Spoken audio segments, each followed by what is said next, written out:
Okay, today I'm talking to jockey Tom Cannon, Goodwin's brand ambassador. Thanks, Tom, for giving us a bit of a chance to talk to you this morning. I know you're a busy man. But interestingly, you're in your car, as we could all see. You must spend an awful lot of time in that. How do you Yeah, no. how do you pass it? Well, is it music? Are you learning a language? You just chill out? What happens when you're in the car for all those hours? No, just sort of zone out really. So used to doing it, just get in the car and just get used to it. You zone out, listen to a bit of radio, just anything to pass time really. But no, to be honest, when you're driving racing, it's not so bad. You're normally think about your rides and all the rest of it. Whereas when you're driving back, it can be a bit tedious. But to be honest, you just get so used to it nowadays. It's like water for ducks back. A 4 or 5 hour drive is nothing. God, blimey. I'm interested in your background. Do you come from like a horsey family? Have you got like a grandfather or something that was a jockey, or is there any sort of background?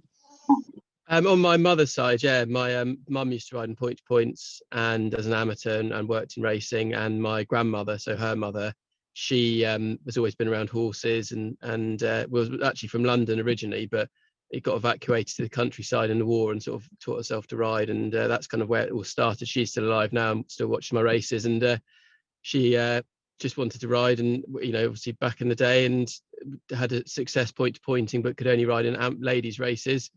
Then she had a few point to pointers which my grandfather owned, and obviously my mother, she was involved that way and rode in point to points and worked for Guy Harwood and John Jenkins when he was up in Epsom. And so racing was always on at the weekends. But by the time I came along, we didn't have any horses particularly. Had the odd point to point here and there, but it was sort of a bygone era, the days when they had the sort of pointers at home and a permit as well. But so that's where my connection to racing comes from. But nowadays my mum's just a riding instructor, and has a riding school where my grandmother still lives, and my dad, he used to be a financial advisor, so he's not very horsey, but no, he's still very supportive. Were you one of these kids that were plonked on a horse when you were 2, that sort of thing?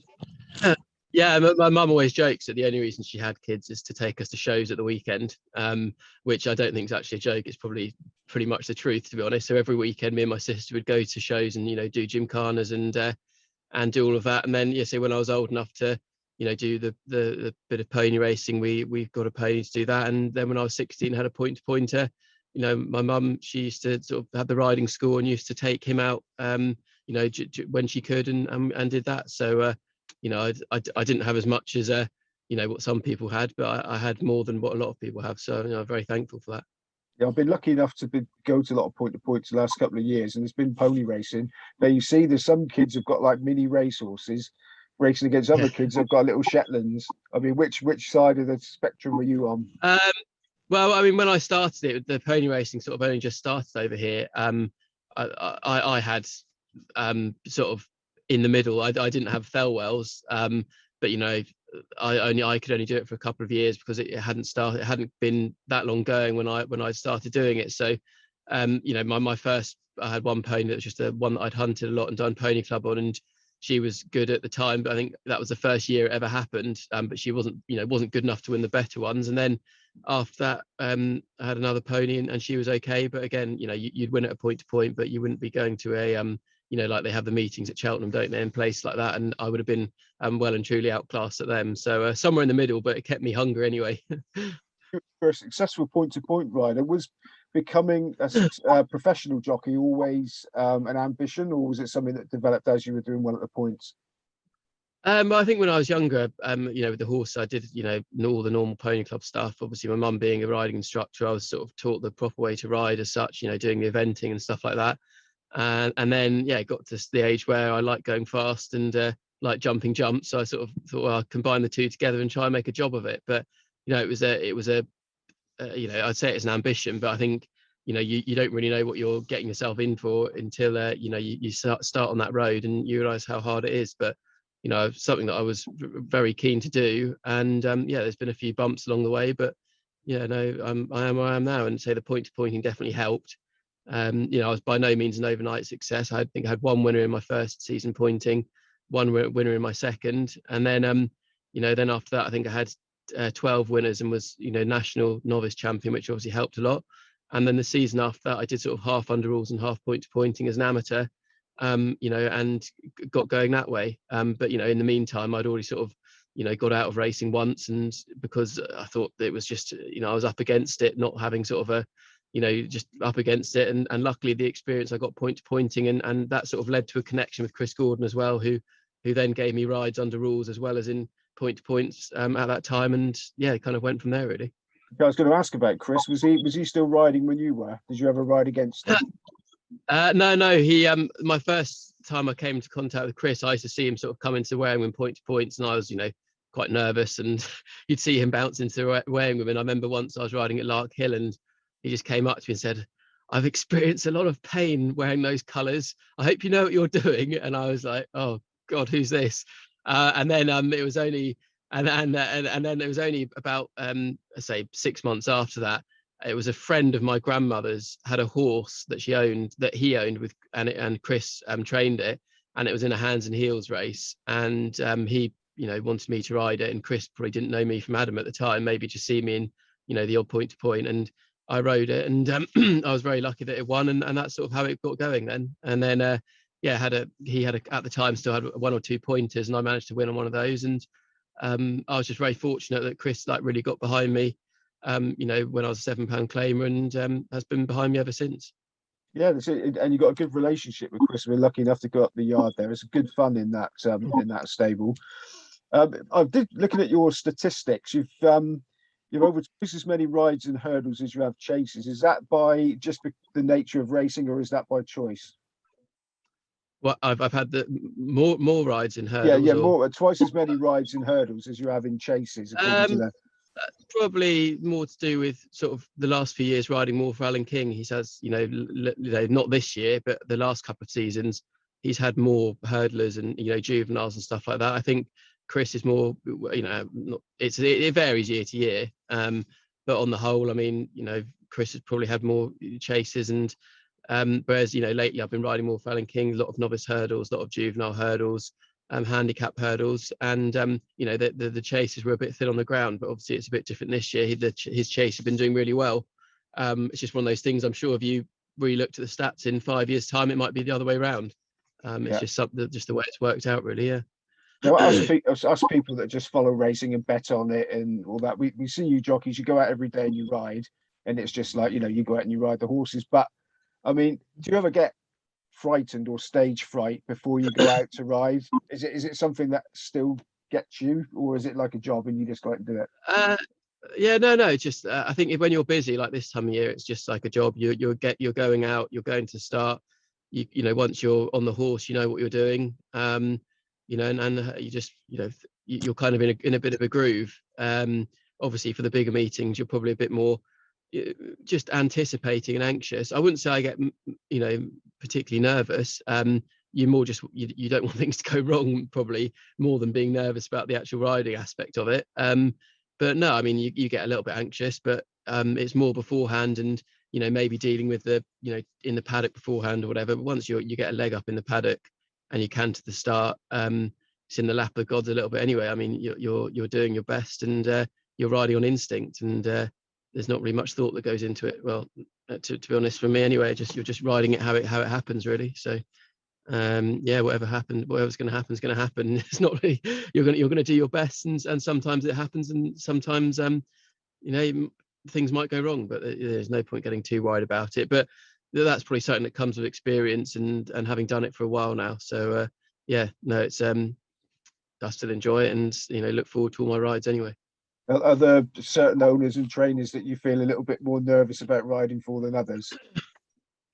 Well, I mean, I'm very lucky. Like at the moment, I ride predominantly for Alan King and Chris Gordon and Toby Laws, and I've got good relationships with all of them. I can be honest with them.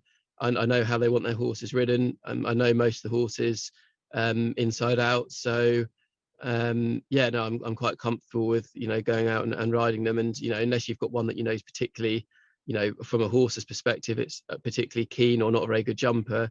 Then things might be a bit different. But you could go out in the best jumper in the world and get hurt, or you could go out on a horse that can't jump a twig and survive. So it's just something that you put, it's not really worth worrying about, to be honest. When you were Yeah. when you were a young lad and your ambition was to become a professional jockey, now you are one and a successful one. Is the reality as you thought it would be? No, yeah, it's definitely. I mean, I still don't, it's amazing, like, you see, look, it always feels like you're treading water in this game. I think no matter how well you're doing, even if I was riding 100 winners a year, I think I'd still feel like I was treading water. And now I know that I've not had a bad season, had a few good winners, but there's always room for improvement. And yeah, never satisfied really. But no, I'm thankful that I'm doing it, can do it. And yeah, no, I'd say it probably, going back to your original question, I'd say it probably it is how I expected it. And it's the same as same thing that got me hooked when I was doing the point to pointing and the pony racing, is just riding in races and enjoying it. And it's it's just brilliant that you get paid to do something that's very, very, I feel very privileged to actually have made a career out of. Yeah, the last couple of questions. You were telling me yesterday when we were sort of arranging this that you've got a young family. Are you Yeah. away from home a bit more than you'd rather be, or is it you Um, balance it quite well? no, I mean, in the winter, I very much, racing comes first. That's just how I've been. I'm not going to change that. The racing comes first, and unfortunately, well, not unfortunately, but the family is on the back burner. But then in the summer, it's it's switched around. Someone with a normal 9 to 5 might have to work from 9 till 5 every day in the summer, whereas I could have a week where there's not much racing and I can be about all the time. Whereas the flip side of that is this time of year, I might not have 2 weeks where I'm gone by 6 or home by 6 and don't get to see much of anyone. But it's a small price to pay to do a job and hopefully pay the bills doing a job that something that's as good as being a jockey, and it's something that I love. So yeah. Okay, the final question. The Cheltenham Festival is for a lot of people. It's in recent years. It seems to have been the be all and end all for national hunt fans. They start talking about the Cheltenham Festival as soon as they've run the last race on the Friday. How do you see how's the Cheltenham Festival for you? Because I spoke to Gavin Sheehan a couple of months ago, and what he told me it quite surprised me. So I'm interested to know how you do you look forward to it? Is it what is it? How big a Yeah, no, it's well, the old saying is it's tips, tickets, and disappointment. But no, I mean, look, it's very hard to win there. People always ask you for tickets, tickets or tips, but no, I mean, I've been lucky enough to have been placed there. A couple of times a long time ago. It's obviously nice to go and ride there. Just you just need the horses that are capable of winning. And recent years with the Irish horses, obviously it's been very very, very difficult. But this year with I've got the likes of Edwardstone and the Glancing Queen, and Chris has got Annual Invictus, who'll probably go for the 3 mile novice handicap, a chase, I think it is, or just straight handicap. But when you've got a horse like that that you're looking forward to go and ride, I think it'd be a different ball game this year. Being actually able to hold your own in those better races, whereas when you're just making up the numbers, obviously you're just doing that. But the trainers and the owners don't probably think that you're just making up the numbers, and so they're probably left with a bit disappointed afterwards. But that's the nature of the beast, and you'd rather be there than not be there. Okay, and finally, without tempting fate, you've started the season very well this year. Have you set yourself any personal goals or targets that you could share with us, or do you rather keep them quiet? No. I mean, I'd like to be. I'm my best season tally so far. I've been 52 a couple of times. I thought I'd surpass that last year, and didn't quite get there. I think I was lucky that obviously I won the race, the Whitbread on Potterman in the stewards room, and that got me to 52. So if I can get to 53 by the end of the year, I'll be delighted. Yeah, it's if you could just have a clean run of it, but you just never know. I mean, I could have 10 winners in the next month, or I could have 1 winner before March. You just don't know. So hopefully, if things keep going the way I've been doing, I can beat that total and just sort of set a new benchmark maybe for the next year. But yeah, I've been very lucky with how things have gone this year. And especially with say I don't ride for many trainers, but obviously Chris and Mr. King and Toby, they've always they stuck by me and supply me with a lot of rides. So if that can keep happening, I see no reason why I shouldn't get to past 52 anyway. Brilliant. Well, Tom, I'm sure everybody watching this will be rooting for you, especially Goodwin guys that sponsor you. Yeah. So anyway, Tom Cannon, thank you very much, and good luck for the rest of the season. No, thanks very much, Simon. It's been good speaking to you. Thanks very much. Thank you.